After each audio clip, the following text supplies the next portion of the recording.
나흘 전인 지난 11일은 동일본 대지진이 발생한 지 꼭 10년이 되는 날이었습니다. 일본 정부는 재건 작업을 하고 있는 중이지만 아직도 집으로 돌아가지 못한 이재민 수가 4만 명이 넘는 것으로 알려지고 있고요. 후쿠시마 원전 처리와 오염수 제거에 앞으로 30년이라는 시간이 더 걸릴 것이다 라는 암울한 전망까지 나오고 있는데요. 세계의 면, 오늘은 동일본 대지진 10년 얘기를 나눠보도록 하겠습니다. 외신캐스터 전주현 씨 나와 계십니다. 안녕하세요. 네, 안녕하세요. 네, 벌써 10년인가? 이런 생각이 또 들기도 하면서 아직도 10년이네. 아직이라는 생각도 드네요. 그렇습니다. 계속 현재 진행형이기도 하니까요.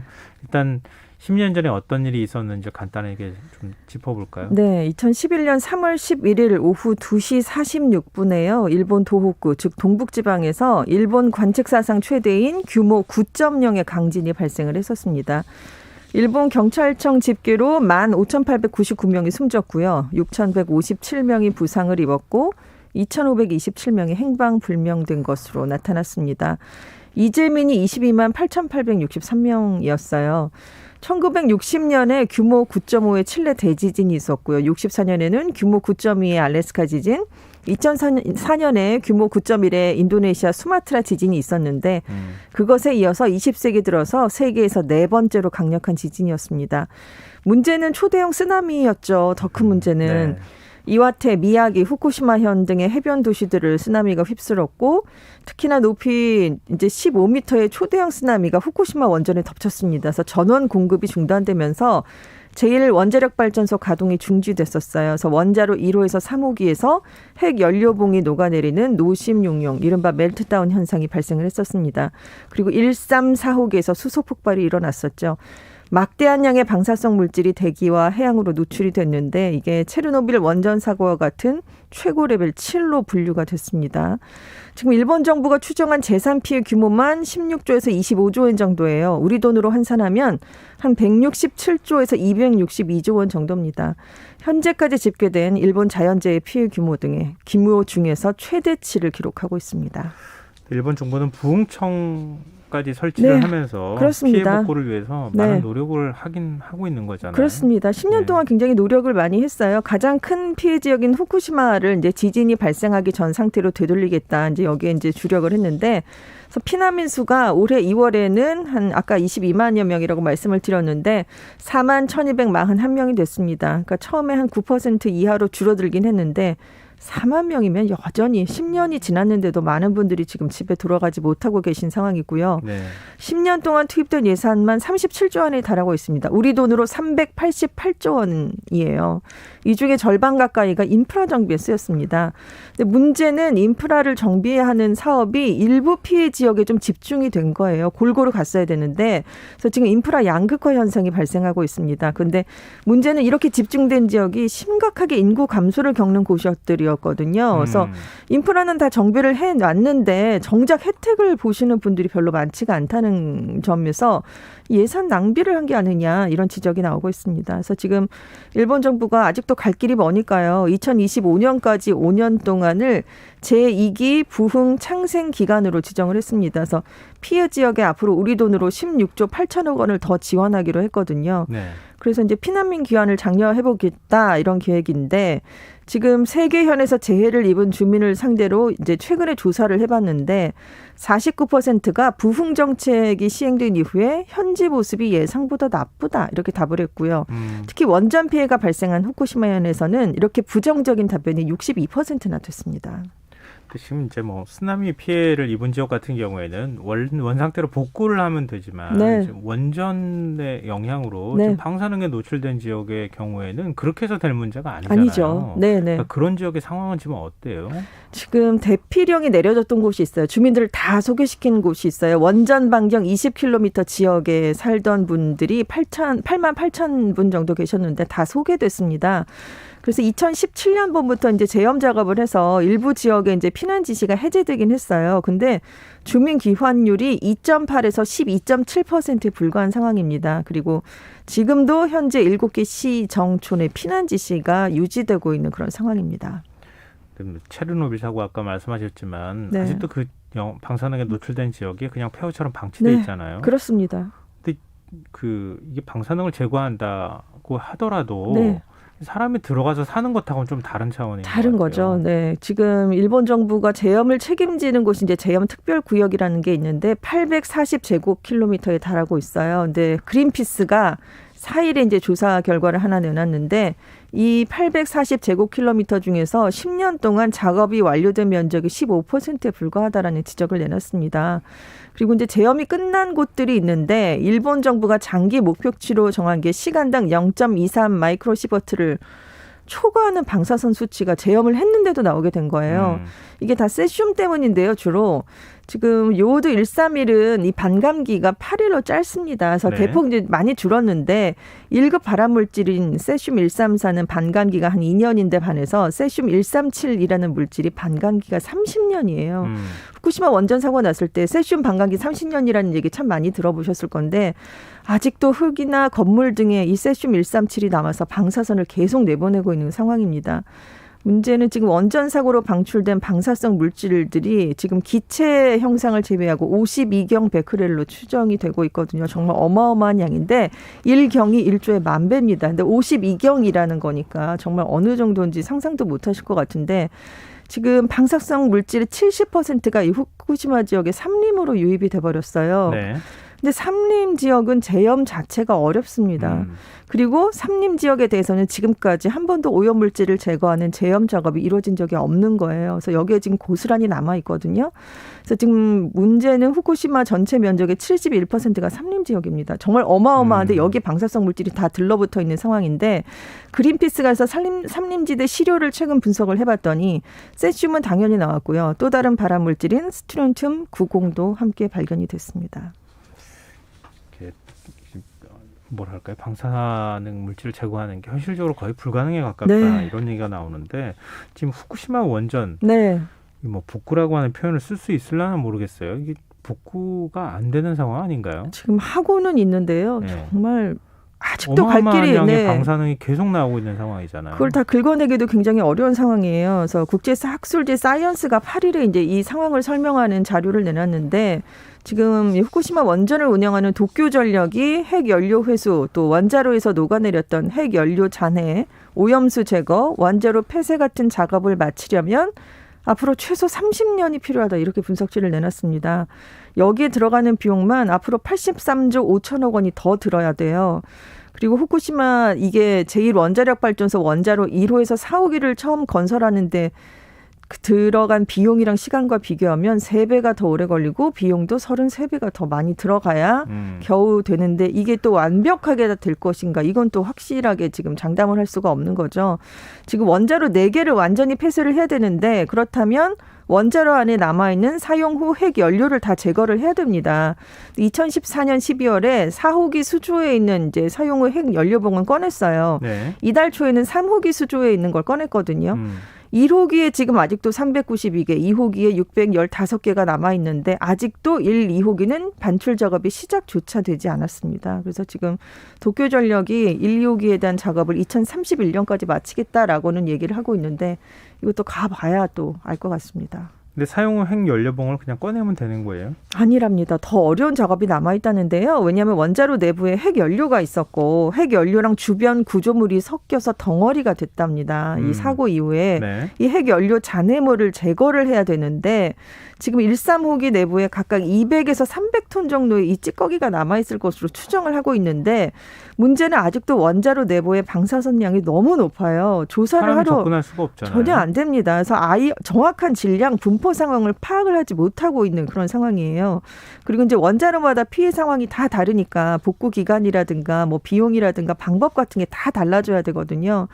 그래서 지금 2호기 같은 경우는 2024년부터 원격으로 움직이는 기계팔로 지금 핵연료를 제거해보겠다 이런 계획을 세워놨습니다. 로봇도 제대로 작동하지 않는다 네. 이런 얘기도 나오던데 우리 입장에서 일본 정부가 지금 오염수를 네. 해양으로 방류한다, 방류할 가능성이 이제 높다 이런 얘기가 그렇습니다. 나오잖아요. 네. 참 걱정이에요. 이게 지금 하루에 140톤씩 매일 발생을 하고 있거든요. 네. 이제 핵연료를 냉각시킨 뒤에 버려진 냉각수도 여기 포함이 되고 빗물이라든가 지하수가 원자로에 스며들어서 핵연료 잔해에 닿았을 경우에 또 만들어지는 게 이 오염수입니다.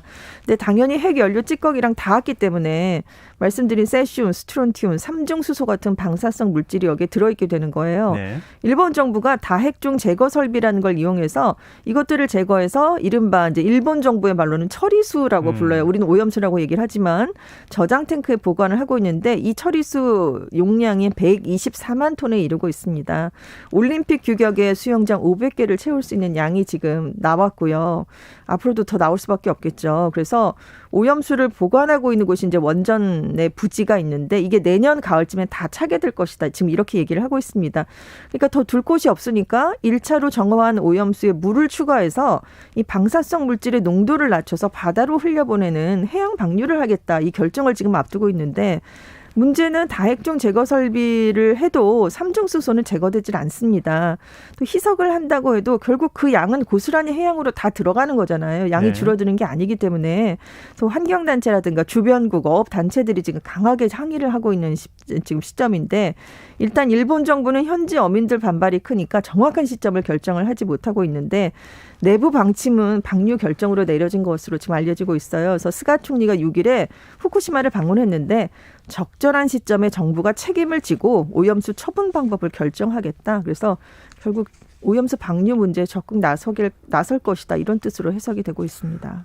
근데 사실 일본 정부가 이 실태나 현황을 정확하게 공개하지 않고 있기 네. 때문에 오염수 관리도 얼마나 잘 되고 있는지도 사실 의문이에요. 그렇습니다. 이게 뭐 예를 들면 비만이 내렸다 그렇게 네. 하는데 그 후쿠시마 원전에 노출되어 있던 방사능 물질들이 네. 그대로 바다로 쓸려갔을 가능성도 뭐 생각해 볼 수도 있는 거고. 작년에 포대 같은 게 다 쓸려 나갔었잖아요. 맞아요. 네. 네, 그것도 사진 찍어가지고 네. 올리는 바람에 굉장히 논란이 많았는데 후쿠시마산 수산물 네. 안전성 두고도 굉장히 논란이 많아요. 그 문제는 지금 지난달 22일에 후쿠시마현의 최북단 신치마치 앞바다 8.8km에서 잡힌 우럭 때문에 지금 우려가 더 커지고 있는데 이 우럭 한 마리에서 1kg당 500베크렐의 방사성 세슘이 검출됐습니다. 이제는 안 나오겠지라고 생각을 했는데 이 기준이 어느 정도냐면 일본 정부가 해놓은 기준의 5배나 많은 거고요. 네. 지금 정부보다 더 엄격하게 후쿠시마현 어업협동조합연합회가 기준치를 내고 있는데 그 기준치보다는 10배나 더 많은 수치가 나와버렸습니다.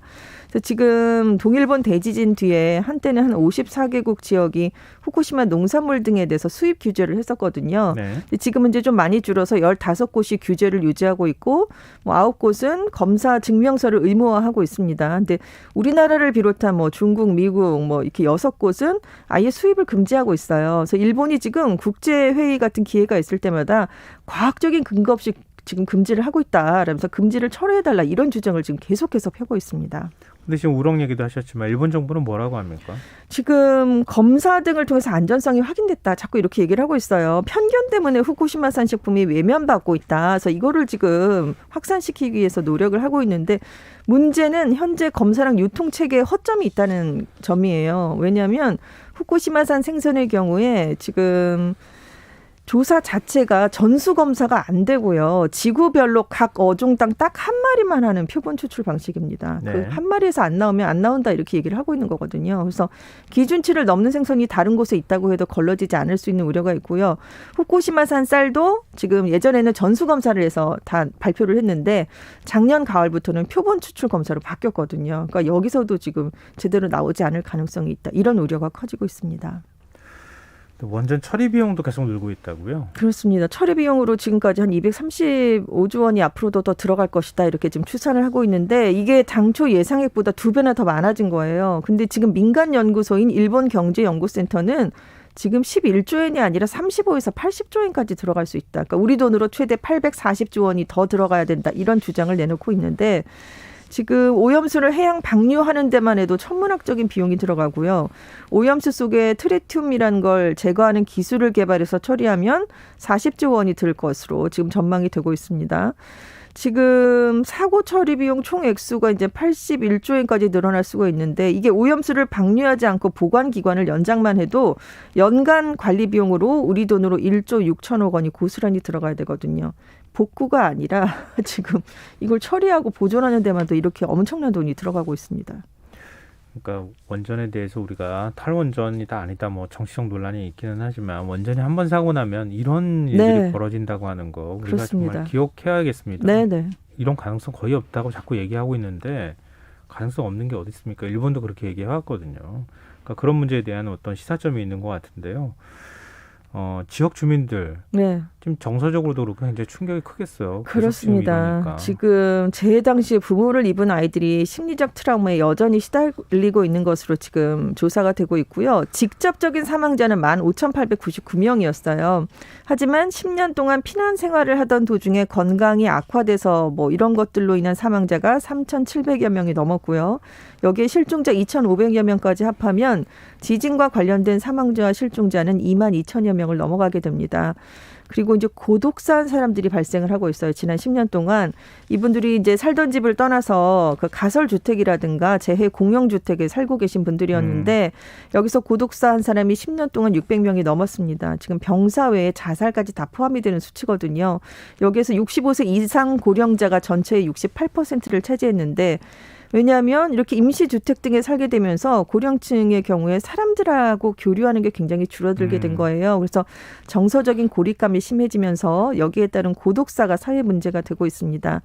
또 피난민 중에서 젊은 사람들은 이제 새로운 곳에 정착하기가 그래도 비교적 쉽지만 노인층은 낯선 곳에 정착하는 게 더 어렵거든요. 그래서 원래 살던 곳으로 그냥 돌아가는 분들도 또 많으신 거예요. 그래서 지금 마을 내 고령자 비율이 급격하게 상승해서 예전과 같은 활력을 되찾지 못하는 그런 경향도 지금 보이고 있습니다. 근데 피해 지역에 대한 지원 방식이나 수단도 좀 바꿔야 되는 것 아니냐 이런 일본 내 여론이 있다고요? 그렇습니다. 아사히 신문이 지적을 했는데요. 피해자에 대해서 자금 지원을 더 충실히 해야 된다 이런 지적을 내는 거예요. 그래서 현금 지원을 더 충실하게 하자 이렇게 얘기를 한 건데 왜냐하면 일본이 태평양 전쟁에서 패전한 이후에 현물 지급의 원칙을 확립을 했습니다. 그래서 이 방식이 지금 계속 적용이 되는데 예를 들어서 이 동북 지역 주민들의 집이 전파나 반파돼서 거주할 곳이 없으면 현금으로 지원을 하는 게 아니라요. 가설주택을 지어서 현물로 지급을 하는 그런 방식이 되는 거예요. 네. 근데 직접 피해를 당한 사람들에게는 이게 굉장히 좀 아쉬운 점이 될 수밖에 없는데 단적으로 이제 집이 반파됐을 때는 생활재건지원법상 금전지원 대상에서 제외된다고 합니다. 그러니까 필요한 도움을 제때 받을 수 없다 이런 얘기가 나오고 있고 지금 피해 지역 부흥을 명목으로 315조 원이 넘는 자금을 썼는데 이게 지금 피해자들에게 돌아간 게 아니라 인프라 건설에 거의 많이 들어간 거예요. 그래서 네. 피해자를 구제하는 데는 부실했다. 그리고 이제 동북부 지역을 중심으로 고용을 창출하는 기업들이 있는데 여기 보조금을 주기로 했거든요. 근데 네. 절반 이상 사용이 못 되고 있습니다. 왜냐하면 설비를 완성한 이후에야 지원금이 나오고요. 당초 계획하고 조금이라도 달라지면 지원금이 안 나온다고 합니다. 그러니까 마련을 해놨는데도 지금 주지를 못하고 있는 지금 보조금이 지급되지 못하고 있는 그런 상황입니다. 일본 정부는 이런 상황에서 도쿄올림픽을 이 부흥이라고 하는 네. 슬로건을 내세우면서 네. 이번에 꼭 치르겠다 이렇게 얘기를 하고 있잖아요. 그렇습니다. 그게 이제 이번에 이제 뭐 코로나19 팬데믹으로 굉장한 타격을 입을 수밖에 없게 됐잖아요. 그래서 지금 이제 동일본 대지진 피해 지역에서 뭐 성화봉송도 시작하고 경기도 일부 하겠다 이렇게 네. 얘기를 했는데 지금 세계현에서 여론조사를 해봤더니 최근에요. 응답자의 61%가 부흥 올림픽을 내건 도쿄올림픽, 패럴림픽 개최는 부흥에 기여하지 않을 것이다. 이렇게 답을 했습니다. 근데 지금 백신 접종까지 더디게 진행되면서 결국 일본 정부가 지난주에 도쿄올림픽을 해외 관중 없이 치르겠다. 이런 입장을 발표를 했거든요. 그래서 네. 대지진 극복, 통합의 상징, 도쿄올림픽을 내세웠는데 타격을 입게 됐습니다. 이렇게 원전 피해가 있는데 네. 일본인들은 어떻게 생각하는 거예요? 지금 최근에 대해서? 조사를 해봤어요. 그랬더니 당장 다 폐쇄해야 된다, 전폐해야 된다라는 응답자 비율이 지금 굉장히 많이 나왔습니다. 한 4명 중에 한 3명 정도는 이렇게 생각하는 것으로 지금 조사가 됐고요. 지금 전체 응답자의 76%는 탈원전 정책을 지지하고 있는데 왜냐하면 응답자의 60%는 후쿠시마 원전 같은 사고가 재발할 수 있다는 우려를 든 것으로 나타났습니다. 네, 일본의 사례에 대해서 우리가 한번 좀 반면 교사를 좀 삼아야 되지 않을까 싶습니다. 오늘 세계이면 외신캐스터 전주현 씨였습니다. 고맙습니다. 네, 감사합니다. 오늘 모바일 상품권 당첨자는 홈페이지 공지사항에서 확인하실 수 있습니다. 김성환의 있어야 오늘 여기까지 하도록 하겠습니다. 고맙습니다.